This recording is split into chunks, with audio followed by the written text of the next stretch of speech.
আসসালামু আলাইকুম রাহমাতুল্লাহি ওয়া বারাকাতুহু। সবাই কেমন আছেন? আশা করি সবাই ভালো আছেন। আজ আপনাদের জন্য নিয়ে এসেছি গল্পের অন্তিম পর্ব। আশা করি গল্পটি আপনাদের ভালো লাগবে। তাহলে চলুন শুরু করা যাক। সকালে আমার আগে রাহার ঘুম ভাঙে। শরীরের আড়মোড়া ভেঙে চোখ খুলে সামনের দৃশ্য দেখে রাহার হোঁশ উড়ে যায়। সে ভাবনায় পড়ে গেল, কি থেকে কি হয়ে গেল। রাতে তো আমি নামাজ পড়ছিলাম, যত সম্ভব নামাজ পড়তে পড়তে ঘুম চলে এসেছিল, কিন্তু আমি বিছানায় এলাম কি করে? আমার তো নামাজের ওখানে থাকার কথা ছিল, তাও আবার এমন অবস্থায়। কিন্তু আমার এমন অবস্থা হলো কি করে? আসলে সকালে ঘুম থেকে উঠে রাহা দেখে সে আমার বুকে ঘুমোচ্ছে। আমার বুকে ঘুমোচ্ছে তাও ঠিক ছিল, কিন্তু ওর শাড়ির আঁচল আমার পিঠের নিচে, পা থেকে হাঁটুর উপর কাপড় উঠে আছে। মোট কথা পুরো শাড়ি অগোছালো হয়ে আছে। এটা দেখে সে আরো অবাক হলো। এমন অবস্থায় সে উঠতেও পারছে না। কি করবে সে এখন ভেবে পাচ্ছে না। কিন্তু এটা বুঝতে বাকি রইল না যে আমি ওকে নিচে থেকে উপরে এনেছি। নানান কথা চিন্তা করতে করতে হঠাৎ ওর চোখ পড়ল আমার দিকে। আমার ঘুমন্ত চেহারার দিকে তাকিয়ে সে হতবাক হয়ে যায়। অপলক দৃষ্টিতে তাকিয়ে থাকে আমার দিকে। অজান্তে আমার দিকে তাকিয়ে মুচকি হেসে উঠল। মনে মনে খুব খুশি হলো আমাকে এত কাছে পেয়ে। এমনও তো অবস্থায় আমাকে ছেড়ে উঠতে ইচ্ছে করছে না ওর, কিন্তু তারপরও উঠতে হবে, কারণ আমার আবার চায়ের সময় হয়ে গেছে। আর এমনিতেও অনেক দেরি হয়ে গেছে ঘুম থেকে উঠতে। তাই সে ওঠার চেষ্টা করলো, কিন্তু শাড়ির আঁচল আমার পিঠের নিচে পড়ে থাকার কারণে কোনোভাবেই উঠতে পারছে না। একটু এদিক থেকে ওদিক হলেই পুরো শাড়ি খুলে যাবে। আমাকেও ডাকতে পারছে না, কারণ তার বুক উন্মুক্ত হয়ে আছে। তাই কি করবে ভাবতে ভাবতে একসময় সে শাড়ির আঁচল টানতে শুরু করলো। তাতেই হলো বিপত্তি। রাহা শাড়ির আঁচল জোরে টানতেই হঠাৎ আমি গড়িয়ে মেঝেতে পড়ে যাই, কারণ আমি খাটের পাশেই শুয়েছিলাম। আমাকে পড়ে যেতে দেখে রাহা শাড়ি ছেড়ে আমাকে ধরতে চাইলো, কিন্তু তার আগেই আমি পড়ে গেছি। ঘুমন্ত অবস্থায় মেঝেতে পড়ে আমার নাজেহাল। ঘুম ঘুম ভাব নিয়ে উঠে বসলাম। এদিকে রাহা তাড়াতাড়ি করে কাপড় ঠিক করে উঠে দাঁড়ালো। তারপর দৌড়ে এসে আমার দিকে হাত বাড়িয়ে বলে, সরি, আমি বুঝতে পারিনি। আসলে আমার শাড়ির আঁচল আপনার পিঠের নিচে পড়ে গিয়েছিল, সেটা টানতে গিয়ে এমনটা হয়েছে। প্লিজ আমাকে ক্ষমা করে দিন। আমি কোনো কথা না বলে ওর হাত ধরে উঠে বিছানায় বসলাম। কোমরে ব্যথা পেয়েছি, তাই কোমরে হাত দিয়ে বসে আছি। রাহা বুঝতে পারলো আমি কোমরে ব্যথা পেয়েছি। সে দেরি না করে ডয়ার থেকে মলম বের করে নিয়ে এলো। আমাকে কোনো কথা বলতে না দিয়ে বিছানায় শুইয়ে দিল। তারপর আমার টি শার্ট উপরে তুলে মলম লাগিয়ে মালিশ করতে লাগলো। এটা দেখে তো আমি বেশ অবাক হলাম। মেয়েটি কি করছে? আমার থেকে অনুমতি না নিয়ে নিজের অধিকার খাটাচ্ছে। আমি বললাম, এই কি করছো তুমি? রাহা বলে, কি করছি দেখতে পারছেন না? কোনো কথা না বলে চুপচাপ শুয়ে থাকুন। আমাকে মলমটা দিয়ে মালিশ করতে দিন, দেখবেন কিছুক্ষণের মধ্যে ব্যথা কমে গেছে। আমি বললাম, কিন্তু? রাহা বলে, কোনো কিন্তু নয়। আর হ্যাঁ, আজ অফিসে যাওয়ার দরকার নেই। আমি ভুরু কুচকে ওর দিকে তাকালাম। আজ সকাল সকাল কি হলো ওর? আমাকে অফিসে যেতে না করছে, কিন্তু কেন? আমি বললাম, কেন অফিসে যাব না কেন? আর তুমি এটা কি করছো? রাহা বলে, অফিসে যাবেন না কারণ আমি বলছি তাই। আর আমি আপনার কোমরে মালিশ করছি, নিশ্চয়ই দেখতে পারছেন। আমি বললাম, তা তো দেখতে পারছি, কিন্তু আমি তো বলিনি তোমাকে আমার কোমরে মালিশ করতে। রাহা বলে, বলতে হবে কেন? আপনার প্রতি আমারও তো একটা দায়িত্ব আছে নাকি? যেমন আমার প্রতি আপনার দায়িত্ব আছে। আমি বললাম, হয়েছে, আর করতে হবে না। রাহা বলে, আরে মাত্রই তো শুরু করলাম, হলো কই? আমি বললাম তো হয়েছে, আর করতে হবে না, আমাকে উঠতে দাও। রাহা বলে, এত কথা কেন বলেন? চুপচাপ শুয়ে থাকতে পারেন না? রাহাকে আমার মুখে মুখে জবাব দিতে দেখে আশ্চর্য হলাম। আজ ওর চোখে মুখে ভয়ের লেশ মাত্র নেই। আমি বললাম, দেখো তুমি কিন্তু বেশি বাড়াবাড়ি করছো। আমার কথা শেষ হতে দিল না। হঠাৎ রাহা চট করে এসে আমার কলার চেপে ধরে আমার মুখের উপর ঝুঁকে পড়ে বলে, বাড়াবাড়ি করলে কি করবেন শুনি, বলুন কি করবেন? হঠাৎ রাহা আমার কলার ধরে মুখের কাছে ঝুঁকতেই আমি চোখ বন্ধ করে নিয়েছিলাম। আসলে আচমকা এমন করাতে আমি ঘাবড়ে গিয়েছিলাম। ধীরে ধীরে চোখ খুলে রাহাকে এত কাছে দেখে বিস্ময়ে অবাক হয়ে গেলাম। তারপর সে আমার কলার চেপে ধরে বুকের সাথে বুক মিশিয়ে ঝুঁকে আছে। তাতেই আমার হার্টবিট বেড়ে গেল। শরীরের অন্যরকম একটা অনুভূতি ছেয়ে যাচ্ছে। আমি চোখ মিটমিট করে ওর দিকে তাকিয়ে আছি। মুখ দিয়ে কোনো কথা বের হচ্ছে না। রাহা বলে, কি হলো? বাড়াবাড়ি করলে কি করবেন আপনি, বললেন না যে? আমি আমতামতা করে বললাম, কি করব মানে? তার আগে তুমি বলো, তুমি আমার এত কাছে এসেছো কেন? আমাকে ছাড়ো বলছি। রাহা আমার কলার আরো শক্ত করে চেপে ধরে আমার দিকে আরো ঝুঁকে পড়ে বলে, ছাড়বো না। কি করবেন আপনি? ভুলে যাবেন না আপনি আমার স্বামী। কথাটা বলতে বলতে আমার নাকে নাক ঠেকালো। তাতে করে আমার অস্বস্তি আরো বেড়ে গেল। এই মেয়ে কি করছে কি? সকাল সকাল কি শুরু করেছে? আমি বললাম, দেখো। রাহা বলে, দেখছি তো, মন ভরে দেখছি। আমি বললাম, আমি সে কথা বলছি না, আমি বলতে চাইছি যে। রাহা বলে, বলুন না, আমি শুনছি তো। কোন জ্বালায় পড়লাম রে বাবা আজ। এই মেয়েটা তো আজ আমাকে শেষ করে দেবে। এমন মনে হচ্ছে আমি আজ ওর জালে ফেসেছি। ধীরে ধীরে আমি আমার নিয়ন্ত্রণ হারিয়ে ফেলছি। তারপরে নিজেকে স্বাভাবিক রাখার চেষ্টা করলাম। আমি বললাম, আমাকে ছেড়ে দাও, আমি অফিসে যাব, এমনিতে অনেক লেট হয়ে গেছে। রাহা বলে, বললাম না আজ অফিসে যাবেন না? আমি বললাম, কিন্তু কেন? আমি তো ঠিক আছি। রাহা আমার গালে আঙ্গুল ঘোরাতে ঘোরাতে বলে, ঠিক থাকলেও আপনি যাবেন না, আজ সারাদিন আমার সাথে সময় কাটাবেন। বিয়ে হয়েছে পর্যন্ত শুধু ইগনোর করেছেন, আজ থেকে সেটা চলবে না, আমি যা বলবো সেটা শুনতে হবে। আমার অধিকার স্বেচ্ছায় না দিলে জোর করে আদায় করব, আর আজ আমাকে ঘুরতে নিয়ে যেতে হবে। রাহার সাহস দেখে সত্যি আজ আমি হতভ্রম হয়ে পড়েছি। এই মেয়েটি আমার কলার চেপে ধরে আমার মুখের উপর এতগুলো কথা কিভাবে বলছে? এত সাহস পেল কোথা থেকে? এক রাতের মধ্যে কি হয়ে গেল ওর? নাকি কাল রাতে আমি ওকে বুকে নিয়ে আদর করেছি যে সেটা ও বুঝে গেছে? সকাল পর্যন্ত কি তাহলে আমি ওকে বুকে নিয়ে ঘুমিয়েছি? কিন্তু এখন কি করব? মেয়েটি দেখছি আজ আমাকে নিজের আয়ত্তে এনেই ছাড়বে। অনেকক্ষণ ভেবেচিন্তে আমি বললাম, ঠিক আছে, আজ আমি অফিসে যাব না, আর বিকেলে তোমাকে ঘুরতে নিয়ে যাব। এবার হয়েছে? আমার মুখে এই কথা শুনে খুশিতে আত্মহারা হয়ে যায়।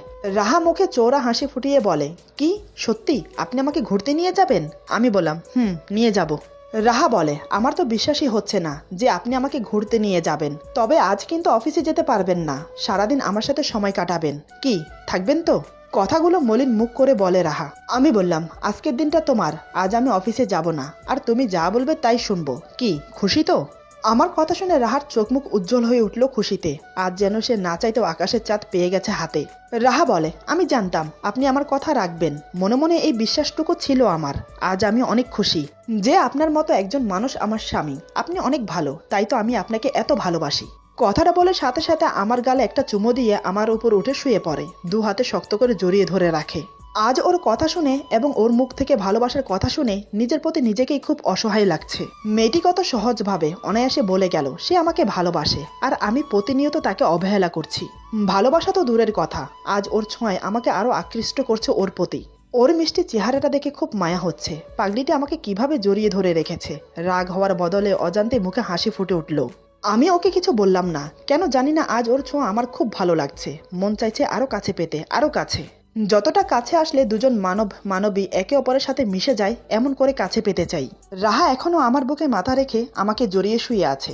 আমি না পারছি ওকে কিছু বলতে, না পারছি নিজে থেকে ওকে আলাদা করতে। হঠাৎ মনে পড়লো কাল রাতের কথা। আমি বললাম, রাহা, কাল মধ্যরাতে জায়নামাজে বসে কি করছিলে বলো তো? রাহা বলে, জায়নামাজে বসে মানুষ কি করে আপনি জানেন না? আমি বললাম, তার মানে তুমি নামাজ পড়ছিলে কি, তাই তো? রাহা মুখ গুমরা করে বলে, কিন্তু পড়তে পারলাম কই, তার আগেই তো আমার ঘুম চলে এসেছে। ওর কথা শুনে আমি আর হাসি থামিয়ে রাখতে পারলাম না। শব্দ করে হো হো করে হেসে বললাম, তুমি যে ঘুম কাতরে, তুমি পড়বে মধ্যরাতে নামাজ? এই বলে আবার হেসে উঠলাম। আমাকে হাসতে দেখে রাহা রেগে গেল। রাহা বলে, আপনি হাসছেন, এটা কিন্তু ঠিক না। আমি বললাম, আরে রাগ করছো কেন? আমি তো মজা করছিলাম, রাগ করো না। আচ্ছা ঠিক আছে, আজ থেকে তুমি আমার সাথে নামাজ পড়বে, ওকে? কিন্তু তার আগে তোমাকে 5 ওয়াক্ত নামাজ পড়তে হবে। 5 ওয়াক্ত নামাজ না পড়লে তাহাজ্জুদ নামাজ পড়ে কোনো ফায়দা নেই। তবে আমি এটা বুঝতে পারছি না, সব নামাজ ছেড়ে তুমি তাহাজ্জুদ নামাজ কেন পড়তে গেলে সবার আগে? রাহা বলে, আমি হাদিসের বই পড়ে জেনেছি তাহাজ্জুদ নামাজ নিয়মিত পড়লে আল্লাহ বান্দার মনের বাসনা পূরণ করে, তাই আমি তাহাজ্জুদ নামাজ পড়তে চেয়েছিলাম। রাহার মুখে এটা শুনে আমি তো খুব আশ্চর্য হলাম। মনের বাসনা পূরণ করার জন্য তাহাজ্জুদ নামাজ পড়ছিল? কি এমন মনের বাসনা যার জন্য এত আগ্রহ ওর? আমি বললাম, তা কি তোমার মনের বাসনা, আমাকে বলবে? রাহা বলেন, না, বলা যাবে না, সেটা আমার ব্যক্তিগত। আমি বললাম, কি এমন ব্যক্তিগত বাসনা যে আমাকে বলা যাবে না? রাহা বলে, বললাম তো আপনাকে বলা যাবে না, বললে আপনি আমাকে নিয়ে হাসবেন। আমি বললাম, আমি একটুও হাসবো না, তুমি নির্ভয়ে বলতে পারো। এবার রাহা আমতা আমতা করে বলে, ইয়ে মানে আসলে। আমি বললাম, বলো আসলে কি? রাহা আমাকে শক্ত করে জড়িয়ে ধরে বলে, আসলে আমার বাসনা আপনাকে পাওয়ার জন্য, আপনার ভালোবাসা পাওয়ার জন্য। এই জীবনে যা চেয়েছি তা পেয়েছি, কোনো কিছু পাওয়ার বাকি নেই, আর শুধু আপনাকে নিজের করে পাওয়ার বাকি আছে। রাহার কথা যত শুনছি তত অবাক হচ্ছি। তার চেয়ে বেশি অবাক হচ্ছি ওর সাহস দেখে। সে আমার উপর শুয়ে আমার বুকে মাথা রেখে নির্ভয়ে কথাগুলো বলছে। আজ ও যা করছে সেটা আমার কল্পনার বাহিরে। এদিকে ধীরে ধীরে আমার হাত পা শীতল হয়ে আসছে, একটু একটু করে নিজের নিয়ন্ত্রণ হারিয়ে ফেলছি। এতক্ষণ পর্যন্ত সে আমাকে জড়িয়ে ধরে আছে, কিন্তু এখনো আমি ওকে জড়িয়ে ধরিনি। এবার আর পারলাম না, ওর মায়ার বাঁধনে আটকে পড়লাম। ওর কথার জালে আষ্টে পিষ্টে জড়িয়ে পড়েছি আমি। সত্যি মেয়েটা জাদু জানে, কথার জালে ফাঁসিয়ে নিজের ভালোবাসা হাসিল করতে খুবই মাহির। এবার আমি ধীরে ধীরে 2 হাতে রাহাকে শক্ত করে জড়িয়ে ধরলাম, নিঃশব্দে ওর কপালে চুমু এঁকে দিলাম। আমি বললাম, তুমি আমাকে এত ভালোবাসো? রাহা বলে, আমি বললাম, আমার কিউট বউটা যে এত ভালোবাসে আমাকে, আমি তো বুঝতেই পারিনি। আচ্ছা ঠিক আছে, আজ থেকে তুমি যা বলবে তাই হবে। আজকের পর থেকে তোমার সম্পূর্ণ অধিকার আছে আমার উপর। আমার সব ভালোবাসা আজ থেকে তোমার জন্য। কি এবার খুশি তো? আমার কথায় রাহা যেমন লজ্জা পেল, তেমনি খুশিও হয়েছে অনেক। এত সহজে আমার ভালোবাসা পেয়ে যাবে সেটা সে কখনো কল্পনাই করেনি। আমি বললাম, কি হলো, কিছু বলছো না যে? রাহা লজ্জায় আমার চোখে চোখ মেলাতে পারছে না। সে কোনো মতে নিজেকে স্বাভাবিক করে বলে, আমি যাই, আপনার জন্য চা নিয়ে আসি। এই বলে এক প্রকার পালিয়ে যেতে চাইল, কিন্তু আমি ওর এক হাত ধরে টেনে বুকের সাথে আবার মিশিয়ে নিয়ে বললাম, আমার বুকে জ্বালা ধরিয়ে পালিয়ে যাওয়া হচ্ছে। রাহা আমার মুখে এই কথা শুনে আমতা করে বলে, মানে? আমি বললাম, মানে খুব সোজা, যে ভালোবাসার আগুন ধরিয়েছ বুকে সেটা নেভাবে কে শুনি? রাহা বলে, আপনার কি মাথা খারাপ হয়েছে? কি আবল তাবল বলছেন? সকাল কয়টা বাজে দেখেছেন? ছাড়ুন আমাকে। এবার আমি রাহাকে নিচে ফেলে ওর উপর উঠে পড়লাম। রাহা বলে, কি জ্বালায় পড়লাম রে বাবা, এ কি করছেন আপনি? সকাল সকাল এটা কিন্তু ঠিক হচ্ছে না। আমি বললাম, ও তাই বুঝি? আমি কিছু করলে সেটা ঠিক হচ্ছে না? এতক্ষণ ধরে তুমি যা করেছো সেটা ঠিক, কি তাই তো? রাহা বলে, আমি আবার কি করলাম? আমি বললাম, কি করলাম নয়, কি কি করনি সেটা বলো। আমার উপর শুয়ে আমার বুকে মাথা রেখে আমাকে জড়িয়ে ধরে যে আগুন আমার শরীরে লাগিয়েছো সেটা না নেভা পর্যন্ত তো আমি তোমাকে যেতে দেব না। আমার কথা শুনে রাহা ঘাবড়ে গেল। রাহা আমতা করে বলে, মানে কি কি করবেন আপনি? আমি মুচকি এসে বললাম, কি করব বলবো কেন? তার চেয়ে বরং আমি করে দেখাই তোমাকে। এই বলে আমি ওর ঠোঁটে ঠোঁট ডুবিয়ে দিলাম। আমার ঠোঁটের পরশে রাহা নিস্তব্ধ হয়ে গেল, সুখের আবেশে চোখ বন্ধ করে নিল। আমি ওকে জড়িয়ে ধরে নিজের সাথে মিশিয়ে নিলাম, একে অপরকে খুব শক্ত করে জড়িয়ে ধরলাম। ধীরে ধীরে ওর বুক থেকে শাড়ির আঁচল সরিয়ে দিলাম, মুখ গুজে দিলাম ওর বুকের মাঝখানে। তাতেই শিহরিত হয়ে আমার মাথা শক্ত করে চেপে ধরে ওর বুকের সাথে। আমার মাথা চুল খামচে ধরে চুমু খেতে থাকে অবিরত। ওর শরীরের কাপড় এক এক করে খুলে ফেললাম। ধীরে ধীরে লিপ্ত হলাম সঙ্গমে।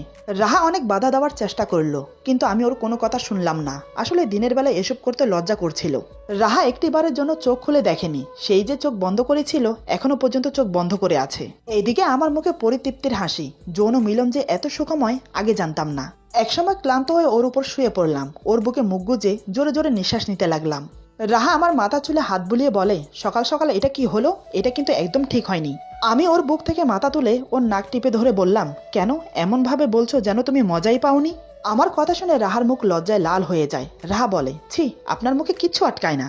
আমি বললাম, আরে এখানে লজ্জা পাওয়ার কি আছে? স্বামী স্ত্রীর মাঝে শারীরিক সম্পর্ক এটা তো কমন ব্যাপার। তবে যাই বলো, আমার কাছে কিন্তু দারুণ লেগেছে। পরিতৃপ্তির শান্তি পেলাম। রাহা বলে, আপনি চুপ করবেন? কি সব বলে যাচ্ছেন? এবার আমি ওর ঠোঁটে চুমু দিয়ে বললাম, এই আরেকবার হয়ে যাবে নাকি? রাহা বলে, না না, আমি আর পারবো না। এই 1 ঘন্টা ধরে যা করেছেন তাতে আমার পুরো শরীর ব্যথা করছে। আরেকটা কথা, এতক্ষণ করার পরেও কি আপনি ক্লান্ত হননি? আপনার শরীরে কোনো ক্লান্তি আসেনি?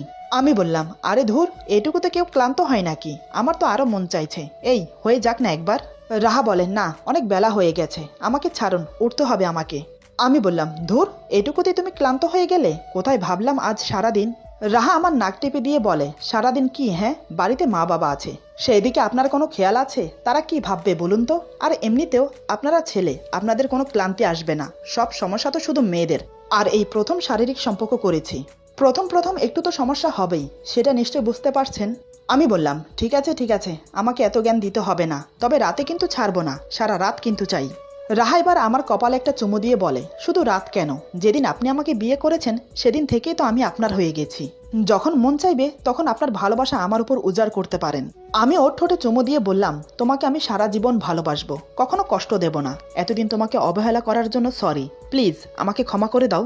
রাহা আমার মুখ চেপে ধরে বলে, ছি, অমন করে বলতে নেই, আপনি আমার স্বামী, আমার কাছে ক্ষমা চেয়ে আমাকে ছোট করবেন না। আমি বললাম, তাহলে তুমি আমাকে তুমি করে বলো। রাহা বলে, ঠিক আছে, এখন আমাকে ছাড়ো, তাড়াতাড়ি ফ্রেশ হয়ে নিচে যেতে হবে, এমনিতে অনেক দেরি হয়ে গেছে। মা বাবা দাদু নিশ্চয়ই উঠে গেছে, সবাইকে চা দিতে হবে, সাথে তোমাকেও। আমি ওর কোমর জড়িয়ে ধরে বললাম, কিন্তু আমার যে তোমাকে ছাড়তে ইচ্ছে করছে না, ইচ্ছে করছে তোমার বুকে এভাবে মাথা রেখে শুয়ে থাকি। রাহা আমার মাথায় হাত বুলিয়ে বলে, সারা রাত না হয় আমার বুকে এভাবে থেকো, এখন ছাড়ো লক্ষ্মীটি। আমি বললাম, রাহা বলে, একটা কথা বলি? আমি বললাম, বলো। রাহা বলে, আমি বিশ্বাস করতে পারছি না, কিছু না করে এত সহজে তোমাকে পেয়ে গেছি, এমন মনে হচ্ছে আমি স্বপ্নের মাঝে আছি। আমি বললাম, কিছু না করে মানে? সকালে ঘুম থেকে ওঠার পর থেকে কি কি করেছো সব ভুলে গেছো? রাহা বলে, কই, তেমন কিছুই তো করলাম না, সামান্য একটু তোমার উপর উঠে তোমার বুকে মাথা রেখে শুয়ে 2-4টা ভালোবাসার কথা বলেছি। কই, জটিল কিছু তো করিনি। আমি বললাম, এটা তো জটিলের থেকেও বড় কিছু। একটা ছেলের স্পর্শে কোনো মেয়ে আসলে সেই ছেলে নিজেকে কোনোভাবেই কন্ট্রোল করে রাখতে পারে না, আর সেই জায়গায় তো তুমি আমার স্ত্রী। প্রতিনিয়ত তুমি আমার এত কাছে থাকো যে আমি নিজেকে ধরে রাখতে পারি না। কাল রাতে তো তুমি আমার বুকে ঘুমিয়েছো, তোমাকে আমি আদর করেছি, এভাবে মাঝে মাঝে তুমি আমার বুকে এসে ঘুমাও। রাহা বলে, তার মানে তুমি আমাকে রাতে মাঝে মাঝে আদর করতে? আমি বললাম, কি করব বলো, তুমি তো নিজে থেকেই আমার কাছে ধরা দাও, তখন আমি আর নিজেকে ধরে রাখতে পারি না। রাহা মুখ বেজার করে বলে, ঠিক আছে, আজকের পর থেকে আমি তোমার থেকে দূরে থাকবো। আমি বললাম, এটার হচ্ছে না লক্ষ্মীটি, যেখানেই থাকো সেখান থেকে তুলে নিয়ে আসবো তোমাকে, তারপর আমার বুকে জড়িয়ে ধরে আদর করব। এই বলে আমি আবার শুরু হয়ে গেলাম। রাহা শত বাধা দিয়েও আমাকে আটকাতে পারলো না। অবশেষে আমি আর রাহা আবার শারীরিক সম্পর্কে লিপ্ত হলাম। একসময় ক্লান্ত হয়ে ওকে ছেড়ে দিলাম। রাহা উঠে যেতে যেতে বলে, সত্যি তুমি অনেক খারাপ, এত না করা সত্ত্বেও শুনলে না। আমি মুচকি এসে ওকে বললাম, ভালোবাসি লক্ষ্মীটি। রাহা মুখ বেঁকিয়ে বলে, হয়েছে হয়েছে, আমাকে আর মিষ্টি কথায় ভোলাতে হবে না। এই বলে সে উঠে চলে গেল ফ্রেশ হতে। তারপর থেকে শুরু হয়ে গেল আমাদের ভালোবাসা। শ্যামলা কালো এসবের কোনো মানে রাখে না, আসল হচ্ছে মনুষ্যত্ব। আজকের গল্প এখানে সমাপ্ত। আশা করি গল্পটি আপনাদের ভালো লাগবে। যদি ভালো লাগে তাহলে লাইক, কমেন্ট এবং সাবস্ক্রাইব করে আমাদের পাশে থাকুন। অনেকে আছেন ভিডিও দেখেন, গল্প শুনেন, অথচ সাবস্ক্রাইব করেন না। প্লিজ প্লিজ চ্যানেলটা সাবস্ক্রাইব করে দেবেন আর আপনাদের বন্ধুদের সাথে বেশি বেশি করে শেয়ার করবেন। সবাই ভালো থাকবেন, সুস্থ থাকবেন। আল্লাহ হাফেজ।